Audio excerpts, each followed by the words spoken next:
Hey, what's up, guys? Oh, Halloween is coming. Wait a minute. This came out like almost 2 weeks ago. The Halloween issue, it's September. It was early September too. So it's kind of I wonder, up in Canada, they have their Thanksgiving. They have it in October, which makes sense because of it gets colder up there even quicker, right?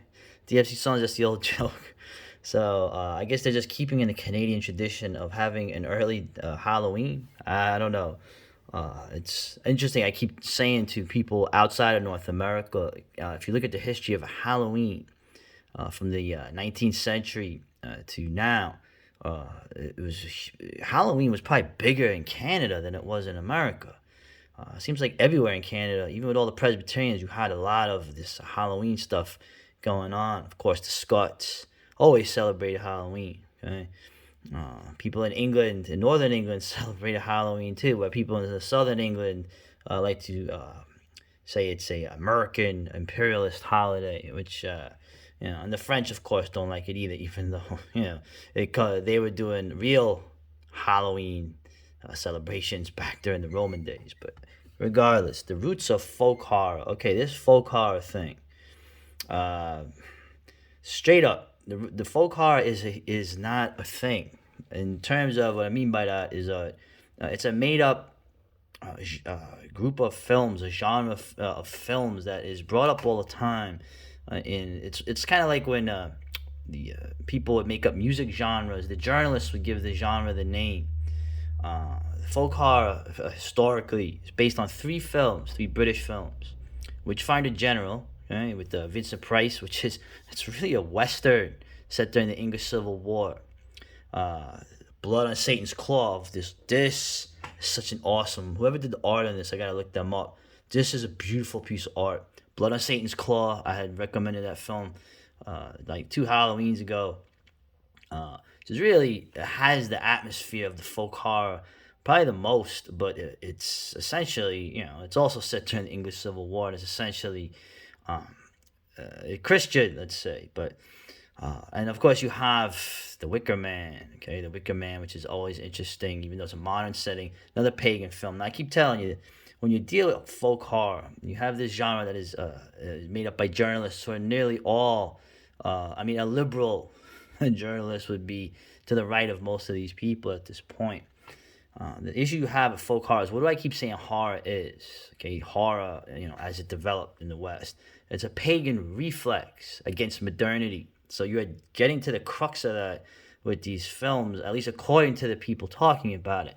And of course, since these are essentially left wing cultural people, corporate leftists, they are going to mention that a lot of these films show that the past, the traditions, okay, everybody was pagan once, everybody, okay. Uh, the past wasn't so good is one of those things they bring up rather than the atmosphere of what I guess pagan or what folk horror should do. Okay, if you let's say pretending it exists, which is to show you that there's a transcendent order, okay, beyond humanity that existed. And of course, you could also study that these like Loomis in Halloween 2, right, where he talks about it's not goblins or witches or black magic. It's the unconscious mind. Remember that scene? I love that scene. But anyway, so let's just get into it. Enough of my highbrow analysis. We'll go here. It's funny. I guess we'll start here. Now we can look at the table of contents to give you a little preview. I don't want to make these videos too long at this point. Uh, the Mexican Gothic films are some of the best, most atmospheric, black and white horror movies that don't get any attention are the Mexican films, but somehow they're feminist horror films. Okay, this is an example of somebody backtracking and trying to find and create and put these themes out in these films where they don't exist. Okay. Keep telling you, the strongest women who actually successfully fought men were not feminist women. They were women, tribal women, or even pioneer women who were essentially tribal women. But anyway, I want to get into all these things here. I remember these two films real quick. The Dark. This was a really crazy movie shown on TV. And One Dark Night.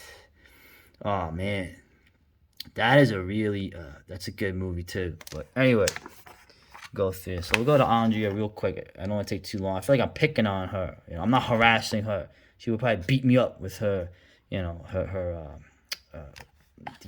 roller derby skills she has.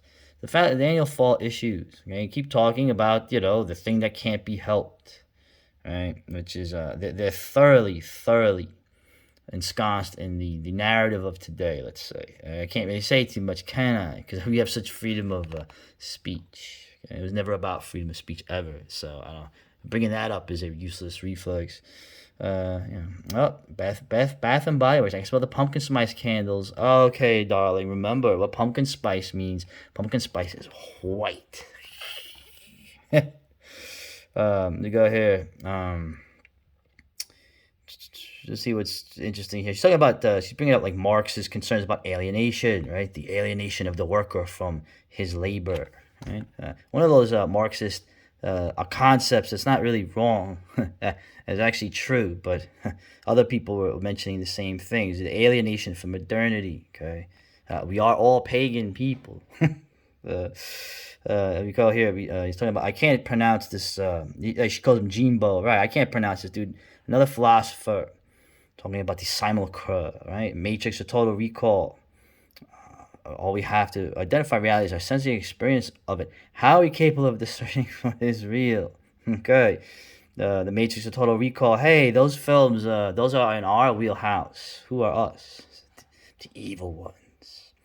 So this French philosopher, who they love, is basically talking about the you construct a simulation of reality, right? The simulacra, the post-lockdown neurosis. Very neurotic people, the bug people locked in their urban things. And I'm sure, listen, I'm kind of making fun of these people, but if they're living in Toronto, which is essentially the New York City, a cleaner New York City of Canada, which I was too. I don't know how it is now. I was there in the '90s.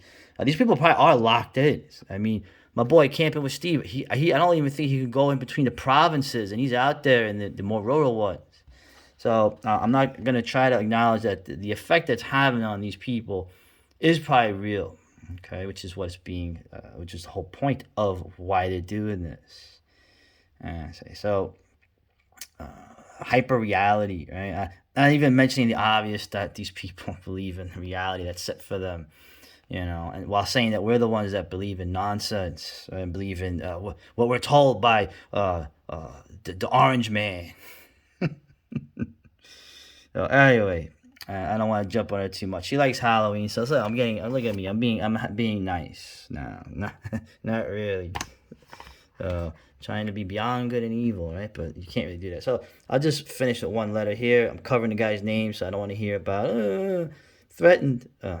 So we got some guy here. Okay, disgruntled male readers. Okay, who have issues with the direction the magazine has taken. They seem to be against diversity and the message you've been sending that everyone should be welcome in the horror community. Well, I mean, tit for tat, bringing up, the obvious. It doesn't matter. They'll never believe it. But that's not what is going on. You have older white male readers, maybe a few younger ones, who don't like being attacked and having white constantly as a pejorative, having masculinity as a pejorative, which is what they're doing. They are attacking because that is the whole point of all this. So we're fine with diversity in horror, but you know what? Why am I bringing that up? It doesn't matter to bring that up. It doesn't register. Right? You are being programmed for a new matrix. You're getting your programming now for the systems that want to integrate us fully into them, and nothing will matter. And the guy has Asperger's syndrome his whole life. Sometimes I wonder if people have said that I may have some of that. It's possible. Who knows? If I could find out, I wouldn't bother. I want it to be a mystery. Okay? Everyone should be welcome in the horror community. Yep, real community there. So, but I'm just trying to say that the matrix here is about cutting down. It's a zero sum. It's literally facts and figures. You can inflate the currency, but you can't inflate and make a space for everybody, because that's not how systems work. You want to talk about heady stuff, okay, coming out of Marxism, the useful stuff coming out of it. So But the rest are like whatever. This is I'm gonna go over this. I'm gonna go tackle this folk horror thing and the views on it with the people. And they got Robert Eggers. I saw Robert Eggers in here. Once again, very, very understated. Very interesting. Great filmmaker. So, all right. What a great cover. At least they had an awesome cover. All right. Later.